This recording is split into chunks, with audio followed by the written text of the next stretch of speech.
Fala galera, belezinha com vocês? Bem-vindos ao nosso canal mais uma vez.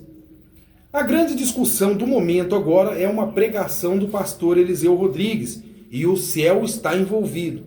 Para ser bem honesto, nós nunca fomos ao céu e acreditamos que no céu não há tristeza e também não há dor, não há pranto. A Bíblia fala que lá não haverá morte. Mas uma pregação do pastor Eliseu Rodrigues, ele fala que no céu vai ter tristeza sim, justamente por conta do tribunal de Cristo. Eu não sou teólogo para rebater isso daí do pastor Eliseu Rodrigues, mas uma coisa eu digo, se lá no céu vai ter tristeza, pelo que estamos lutando? Porque a Bíblia fala que no inferno as coisas serão terríveis, e se lá no céu também vai ter tristeza e dor, vai ter pranto e choro, por que a grande luta para subir para o céu? É essa a explicação que eu preciso. Se no céu vai ter tudo isso, o porquê então se segregar de tantas coisas que o mundo oferece, que a Bíblia condena, se lá no céu nós vamos passar por tudo aquilo que passamos na face da terra? A gente pregar que quando chegar no céu não vai ter mais tristeza? Vai sim.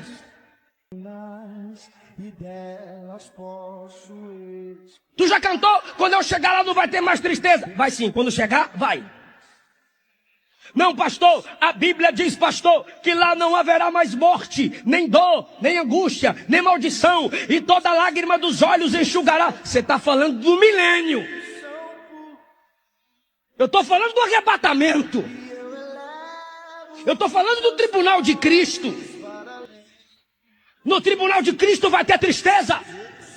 Porque tem gente que pensa que só porque a crente vai para o céu já tem galardão. Não tem, não. Por quê, pastor? Porque quem nada faz no reino de Deus nada vale. Ninguém cuida de mim, você cuida de quem? Ninguém estende a mão para mim, você estende a mão para quem? Parece que ninguém ora por mim, você já orou por quem? Pastor, mas eu só faço. Dê glória. É melhor dar do que receber. É melhor dar do que receber. Amadureça. Eu não sou teólogo para rebater tudo isso daí. Sabe quem que está rebatendo? O pastor Eliseu Rodrigues? Justamente o pastor Abílio Santana, o mesmo homem que disse que Jesus tem casa na praia. Então agora, um errante para o lado de lá, rebatendo um errante para o lado de cá.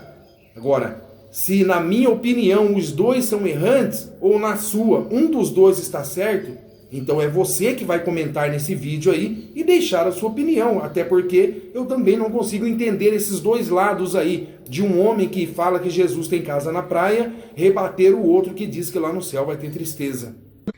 Olá, queridos, saudação de paz, vosso conservo, pastor Abílio Santana. Em 1 Tessalonicenses, capítulo 4, do versículo 13 ao versículo 18, Paulo está dando-nos referências a respeito do arrebatamento da igreja. Paulo está dizendo, irmãos, a respeito daqueles que já morreram, não quero que os senhores estejam ignorantes. Tenham conhecimento de causa, que aqueles que morrerem em Cristo ressuscitarão primeiro, e depois haverá o arrebatamento da igreja. Ou seja, Paulo está dizendo que primeiro Jesus vai ao paraíso, chama aqueles que já morreram esperando nele, e daí então dar-se-á o arrebatamento da igreja. Isso é bíblico. Onde é o paraíso? Debaixo do trono de Deus. Apocalipse capítulo 6, versículos 9 e 10. Primeiro Jesus vai ao paraíso, chama todos que lá estão, reúne nas nuvens, e aí diz ao Espírito Santo, chegou a hora de voltar para os céus, e aí dá-se-á o arrebatamento da igreja. Isso é bíblico. A Bíblia fala-nos de três céus. Primeiro, céu Auranos, que é o céu inferior, céu das nuvens, céu dos pássaros. Gênesis capítulo 1, versículo 20. Lucas capítulo 17, versículo 24. Segundo céus, céu Mesorâneos, que é o céu intermediário, que é o céu galáctico. Jó capítulo 22, versículo 12. E o terceiro céu, que é o céu superior, o céu divino. Atos dos Apóstolos, capítulo 1, versículo 11. E aos Hebreus, capítulo 1, versículo 3.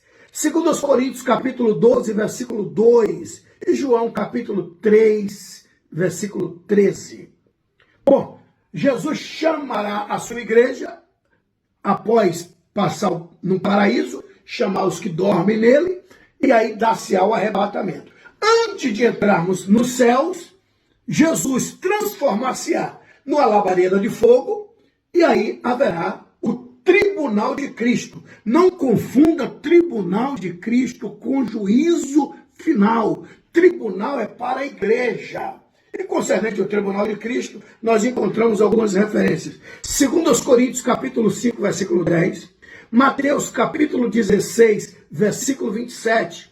Tribunal de Cristo não tem nada a ver com salvação. Foi arrebatado? Está salvo. Foi para o paraíso? Está salvo. E esse tribunal é equivalente a galardão. Jesus transformar-se-á numa labareda de fogo, as nossas obras serão lançadas sobre ele, e o que sobrar é o que vale ao nosso galardão, a nossa coroa. E para que esse galardão? Para reinar com Jesus no milênio, após os 7 anos das bodas do Cordeiro, após os 7 anos de gozo lá nos céus, voltaremos com ele para reinarmos com ele aqui na terra, porque dar-se-á o milênio, pelo menos é o que diz a Bíblia, e eu creio nas Escrituras. Os senhores vão entender por que eu estou gravando esse vídeo. Na entrada eterna dar-se-á o tribunal de Cristo para recebimento de galardão.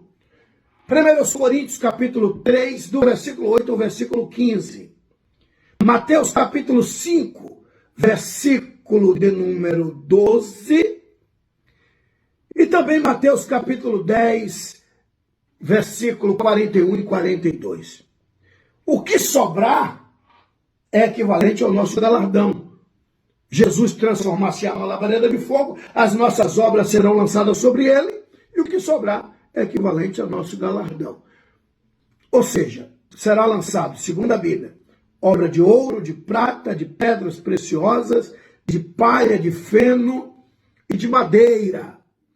Então, o que sobrar é equivalente ao nosso galardão. Aí reinaremos com ele quando ele voltar no milênio. Gente, por que eu estou gravando isso? Porque nós temos muitos mestres que nunca foram alunos. Nós temos um monte de mestres na levada chamada hoje que nunca foram alunos. Eu fico a pensar, o doutor Abraão de Almeida escutando um monte de pregadores, essa chamada levada de hoje, doutor Joá Caetano, estou falando de escatológicos, doutor Napoleão Ribeiro Falcão, homens que são intérprete das escrituras no mundo escatológico. Aí vem um monte de meninos dando uma de mestres e que nunca foram alunos. Dizer que haverá lágrimas lá nos céus, isso é o cúmulo do absurdo. Quer dizer que Apocalipse capítulo 7, versículo 17 não vale mais? Quer dizer que Apocalipse capítulo 21, versículo 4 não vale mais? Deixe minha língua quieta.